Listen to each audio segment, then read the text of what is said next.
Mengejutkan, hari ini ada 3 berita tidak menyenangkan atau tidak sedap tentang Prabowo dan Gibran Raka Buming Raka. Jangan lupa like dan subscribe channel ini dan silahkan simak baik-baik. Inilah berita yang pertama. Anies belum mau terima kekalahan, sebut pemimpin yang curang lahirkan ketidakadilan. Anies Baswedan sepertinya belum mau menerima kekalahan dalam Pilpres 2024. Mungkin karena itu, sehingga ia tak henti-hentinya melontarkan pernyataan-pernyataan pedas terhadap Prabowo dan Gibran Raka Buming Raka. Meski Komisi Pemilihan Umum atau KPU sudah mengumumkan pasangan Prabowo Subianto Gibran Raka Buming Raka sebagai calon presiden terpilih, namun calon presiden nomor urut 01 itu belum menyampaikan ucapan selamat. Anies Baswedan malah merespon hasil Pilpres 2024 dengan sindiran. Ia sulit menerima hasil Pilpres itu karena menilai ada begitu banyak kecurangan yang terjadi selama proses pemungutan suara berlangsung. Dia mengatakan bahwa sikapnya tersebut akan berbeda jikalau Pilpres 2024 itu berlangsung jujur dan adil. Menurut dia, legitimasi calon yang terpilih bisa menyebabkan keraguan, jika tanpa melalui proses yang kredibel. Jika pemilihan pemimpin itu ternodai dengan kecurangan, maka akan menghasilkan rezim yang penuh dengan ketidakadilan. Saudara-saudara sekalian, pemimpin yang lahir dari proses yang ternodai dengan kecurangan dan penyimpangan, akan menghasilkan rezim yang melahirkan kebijakan yang penuh dengan ketidakadilan, dan kita tak ingin ini terjadi, tandasnya. Atas dasar itu, maka Anies mengajak masyarakat untuk melanjutkan perjuangan dan mendukung langkah tim hukum, agar bukti yang ditemukan dapat menjadi fakta sejarah bangsa. Kita dukung langkah tim hukum, dan biarlah segala temuan yang disampaikan nanti menjadi rekam sejarah yang tercatat secara resmi dalam lembaran risalah-risalah Mahkamah Konstitusi Republik Indonesia, tuturnya. Menurut Anies, langkah hukum harus tetap ditempuh untuk menyelamatkan demokrasi, meski mendapat banyak masukan, tapi kecil kemungkinan ia akan mendapat keadilan.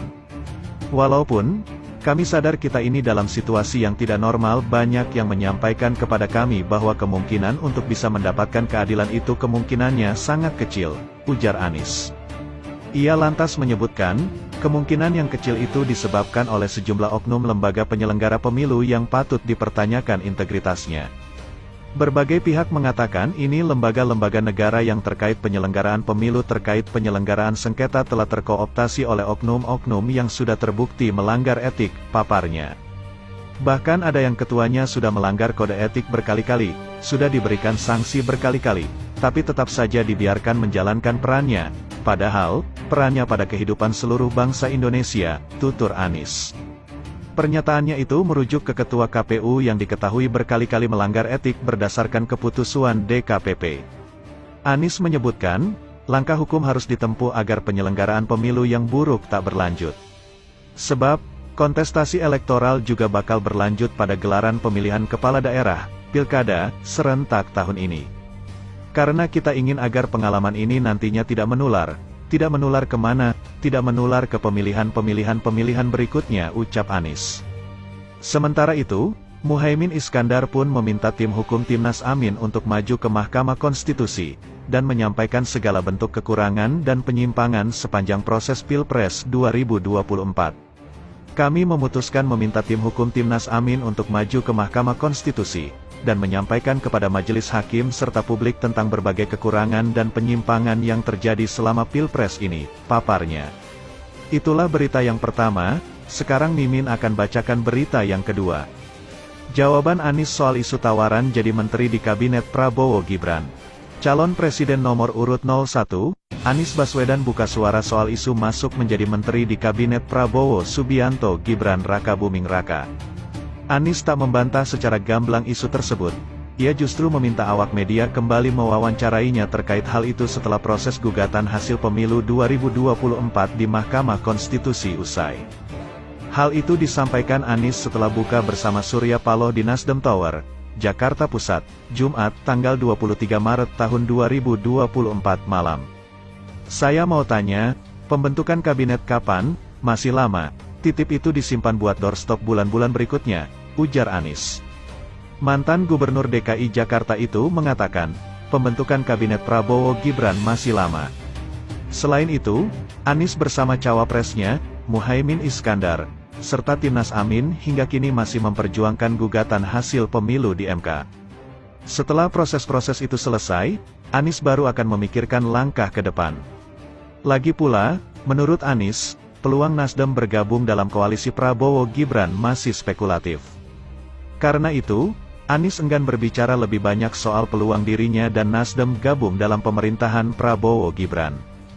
Jadi, apapun yang dikatakan hari ini semuanya sifatnya spekulatif, karena siapapun yang nanti terpilih akan dilantik, baru dilantik tanggal 20 Oktober, dan baru bentuk kabinet sesudah dilantik, imbuhnya.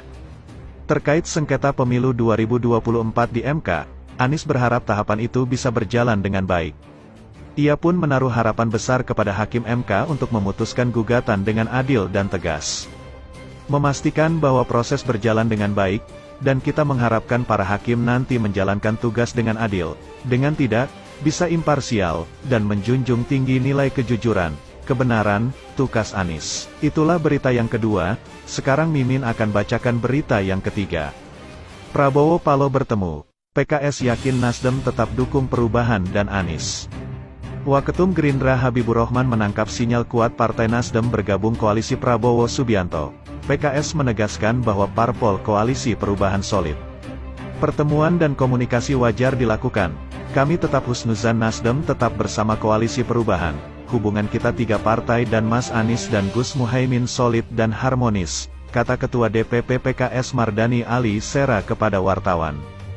Kemudian, Mardani juga menanggapi soal pertemuan Ketum Nasdem Surya Paloh dan Prabowo pada Jumat siang. Dia menyebut PKS tak ada masalah dengan pertemuan itu. Baik, dan tetap yakin Nasdem mendukung perubahan dan Mas Anies Baswedan, katanya.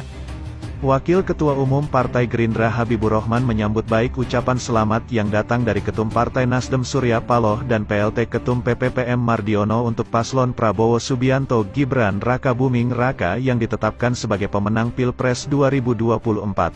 Habibur Rahman menilai ucapan kedua ketum partai sebagai pertanda Nasdem dan P3 akan bergabung dengan kubu Prabowo Gibran.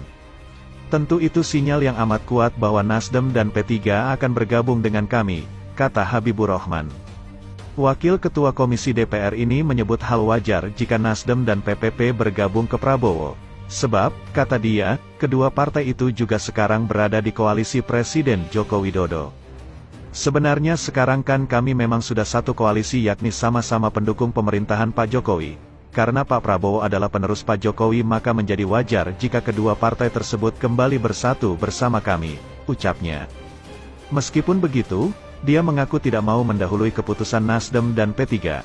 Menurutnya, kedua partai itu akan memberikan pernyataan sendiri nantinya. Namun demikian pernyataan resmi bergabung atau tidak akan mereka sampaikan sendiri. Kami tidak bisa mendahului ataupun mengintervensi, tuturnya.